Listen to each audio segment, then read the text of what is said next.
Hey guys, it's me Ida. Welcome back to my channel. So today I'm going to talk about the curly girl method with low porosity hair. I actually bought the book a long time ago when I first went natural, and I really will say that it was actually a really good book to start off with my natural hair journey. So I want to talk about this because I know a lot of people with curly hair, they actually do follow this method, and a lot of the times it works really well for them, and sometimes they do like a modified version which they kind of change up a couple things, and if it works well with low porosity hair. Okay, so one of the main things about the curly girl method is to avoid shampoo, more specifically to avoid a sulfate shampoo. But Lorraine Massey, the one that's like the author of this book, she recommends that you co-wash your hair or you use a sulfate-free shampoo. So the reason why she says to avoid sulfates in shampoos, because sulfates can be really drying and stripping to the hair. So when it comes to curly hair, usually our hair tends to be more on the dry side, it's more prone to breakage, so you want to avoid anything that's going to strip the moisture out of our hair,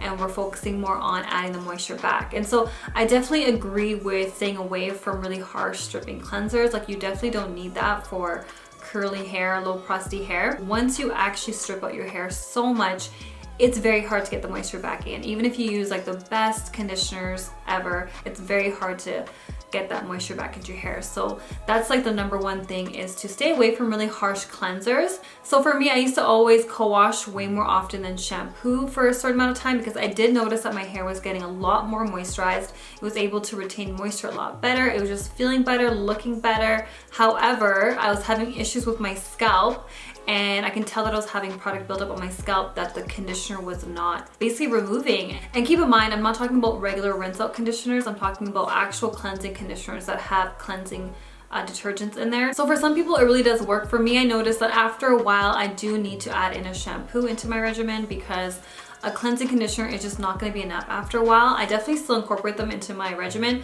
but not as much as I was before. But I am sticking to the curly girl method when it comes to using no sulfates. I really don't like using sulfates because they really do make my hair extremely dry, and it's definitely not worth it. But also keep in mind, there are some shampoos that actually don't contain sulfates but are still just as drying as sulfates. Just because it's sulfate free doesn't mean it's going to be moisturizing or not as stripping. Okay, and so she also says that when you're using conditioners, do not use silicones.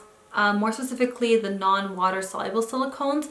Those are ingredients that just kind of coat your hair strands, and it's supposed to help with detangling and slip and leaves your hair feeling really soft, but it definitely can cause your hair to build up. The more that you use insoluble silicones, over time it's going to prevent your hair from absorbing moisture, and you definitely don't want that, especially for low porosity, because you're trying to actually get moisture into your hair, and you won't be able to actually remove them with like a regular cleansing conditioner or a really gentle, mild shampoo. And so I definitely agree with that. Sometimes, you know, I can get away with using a little bit of silicones. You don't have to be too strict, but I definitely notice, especially in rinse out conditioners, a lot of them have those silicones that just sit on top of your hair, and after a few washes I need a stronger shampoo to get rid of it, because it just stays on top of my hair and my gentle cleansers will just not be able to remove it. So that just kind of defeats the whole purpose of using like gentle cleansers to keep your hair moisturized. So for me, most of my products are actually silicone free, and that has really helped me. That's actually been a really big game changer for my low porosity hair, because now all my leave-in conditioners can really absorb into my hair, and just basically all my products can really absorb into my hair and get the moisture that it really needs. So she also talks about, when styling your hair, to use like a paper towel or a microfiber towel or a cotton t-shirt to dry your hair and to kind of remove the excess water after you wash your hair. So I definitely agree with that as well. If you use like a regular towel, it really does absorb way too much moisture out of your hair, leaving your hair really dry. And the material can also be too rough, and it kind of can rough up your cuticles a little bit and can potentially cause damage to your hair. So I always actually use like a microfiber towel, because I feel like that one definitely keeps the moisture in my hair for a lot longer, and it doesn't like rough up my cuticles. It's actually really soft. She also talks about staying away from blow dryers, flat irons, hot combs, and brushes.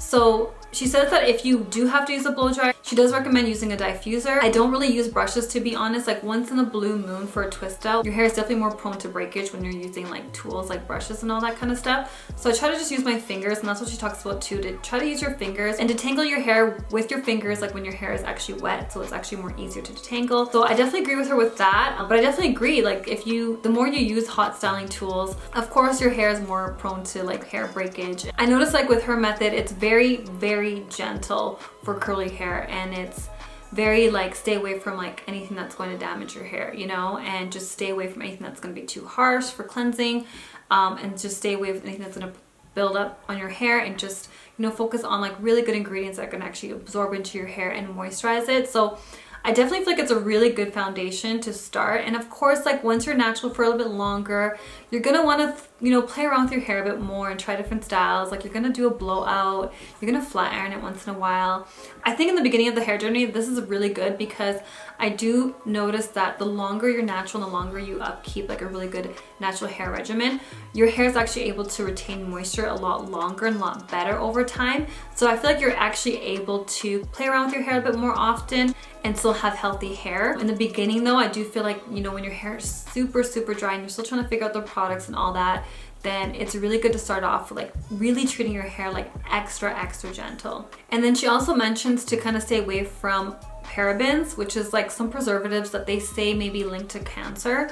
And so there's no actual like science that's proven that that's a fact, but there's been a lot of research indicating that it actually could be a really good possibility that it's linked to cancer, so it might not be safe for you. There's supposed to be preservatives that actually work really well, and you can actually have your products for a really long time. And of course, to stay away from like drying alcohols in products, especially in gels, because it can really dry out your hair. But of course, there's like good alcohols and there's bad alcohols, so you want to keep that in mind as well. So some people will kind of do the modified curly girl method where they keep the foundation, but they kind of tailor it towards their own hair needs, right? Which is definitely what I would recommend to anybody, because you can't sometimes just stick to one method. You have to see what works best for your hair.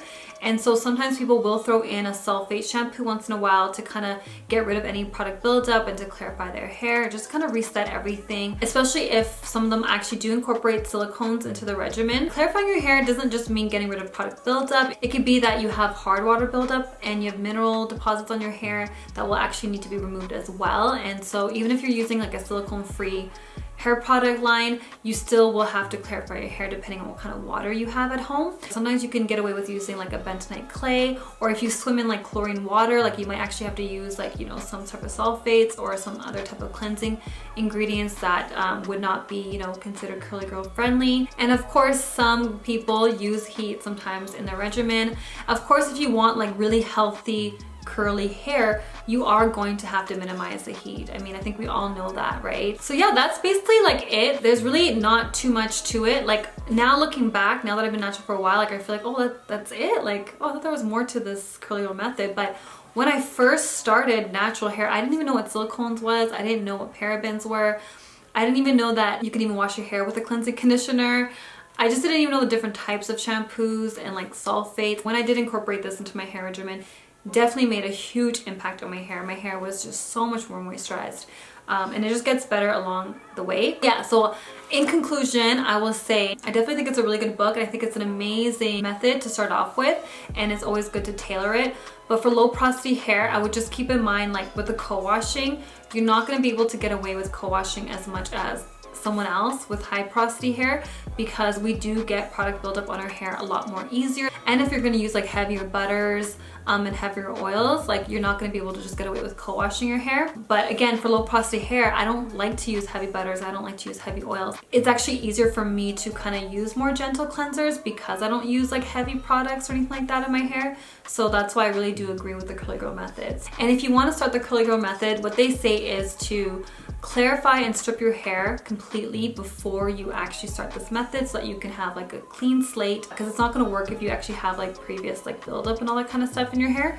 So I would go ahead and give it a try and like see how your hair feels. Yeah, so all in all, I actually do agree with the curly girl method for low porosity hair. And of course, if you want to modify it, go ahead to suit your needs, of course. So if you guys like my video, go ahead and subscribe, like, comment, and share, and I'll see you guys next time. Bye.